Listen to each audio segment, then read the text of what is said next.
participated in one of these demonstrations in L.A. Shane, thanks for joining us. So, thank you, Tucker.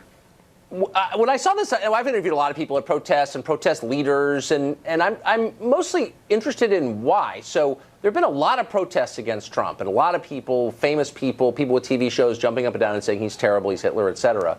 And it hasn't seemed to have had much effect on the course of the administration. Why do you think your protest is going to make a difference? And what's the point of it? I disagree, Tucker. I think they're definitely making an impact. You see, it's called a movement, and as you've noticed, the protests are growing. They're getting larger. There's multiple protests coming up in reference to Trump's taxes. There's, as a gay man, there's a LGBT, protest coming up in reference to Trump's potential actions against the gay community. And it's not a standstill. It's a movement. And I definitely think, and it's getting to Trump, I would say so as well. We see he's getting frazzled by the media. And I definitely think they're making a definite impact. So you want the president to be more frazzled? No, it's obviously you're saying he's not, it's not making a difference, and I think it is because it keeps calling attention to the media's perception of him. Okay. So you said that as a gay man, it was important to you to do it. You wanted to call attention to LGBT issues. I'm not aware that Trump is on a different side from you on any of those issues. What do you mean exactly? No, there's been some potential legislation out there in reference to some federal executive orders he wants to place, and these past protests that have been transpiring since. Well, let me finish my thought. Okay. These protests have started since January, and they've been the Women's March. We've had the Muslim ban march, which people are disagreeing with all of Trump's references to what he wants to do.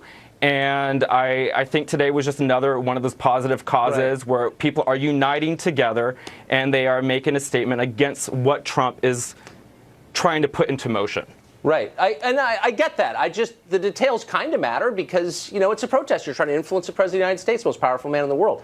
So what specifically do you mean? What are you worried about, as you said, as a gay man? What is Trump going to do to you as a gay man? Well, that was in reference to the upcoming June LA, LGBT march. But in reference to, today was the Not My President's Day march, and because many of us do agree. And if you're looking at all these protests that are happening, you see thousands and thousands. I look back at the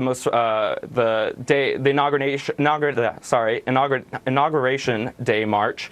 And they were expected to be 50 to 100,000 people in Los Angeles. I want to be 750,000. But I want to bring you back to the point that I asked about a couple of times. So Trump, I think, released a letter today saying that all the protections for gay workers in place, he's going to keep, late January, I guess, he's going to keep in place. So I often people say, I'm worried as a gay man about Trump, but what specifically does that mean? What are you worried about? What executive orders has he said he's going to put through that are going to hurt you as a gay man? Mike Pence's thoughts are very well known in regards to the LGBT community, and there was an initial report where Trump... Look, you threw this out there, so I think it's fair for me to press you. Honestly, I feel like Trump isn't even the president either, and it's very well known in reference to, if you look at his cabinet, Trump's throwing a potential re-election. No, because he is on that platform to speak for said presidency. He's in Florida this past weekend beginning a re-election campaign, while Mike Pence, as much as I disagree with the man, is actually doing presidential things and, overseas. He's meeting with you two talking about, Pence was the bad one, but now he's the good one? You're twisting my words. I'm not. You just said, and I'm trying to be fair with you. You just said that you don't think you're protesting Trump because you're afraid of what he's going to do, particularly, as you said, as a gay man. I asked you, what is he going to do to you as a gay man? Well, nothing really, but Mike Pence will because Trump's not the real president. My being gay is not the point of this. It was in reference to an upcoming protest. Yes, I did. I did. And if I was a woman, I'd mention how I was at, the women's protest. But you're not a woman, so let's get back to the point that you made. What are you talking about? Because there are gay people watching and they're thinking, holy smokes, what's Trump going to do to me?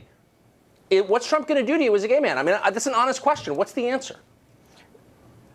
It's well known that there was potential legislation out there. There was a leaked report. But he doesn't pass legislation. And it was covered by the media. He's not the Congress.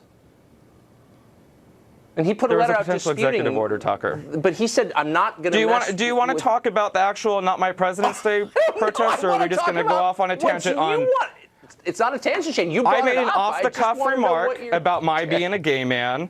Okay. And I feel like I've been talking more about that than the actual protest itself. So if we want to get back to talking about the protest, I'm more than happy to. Look, I asked you why you were protesting.